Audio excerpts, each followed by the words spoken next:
নমস্কার, আমি হিরানন্দ রায়, সাধারণ সম্পাদক, বাংলাদেশ অবসরপ্রাপ্ত সরকারি কর্মচারী কল্যাণ সমিতির সাধারণ সম্পাদক, জেলা শাখা লালমনিরহাট।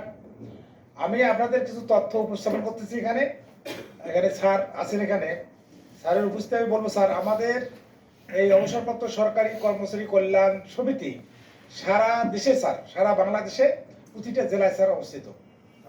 এবং এখানে এই কর্মচারী কল্যাণ সমিতি বাংলাদেশ সরকার প্রতি বছর আমাদের যেসব স্যার আমাদের কর্মচারী রয়েছেন, তাদের মধ্যে যারা দুস্থ, যারা গরিব, যারা স্যার অসুস্থ, তাদের কল্যাণে গভর্নমেন্ট প্রতি বছর কিছু অনুদান দিয়ে থাকেন। আর আমরা যারা এখানে যারা কল্যাণ সমিতির সদস্যবৃন্দ রয়েছি, আমরা স্যার এইসব এই লোকগুলোকে স্যার এইসব বিতরণ করার চেষ্টা করি স্যার। তার আলোকে আজকে এই আলোচনা সভা।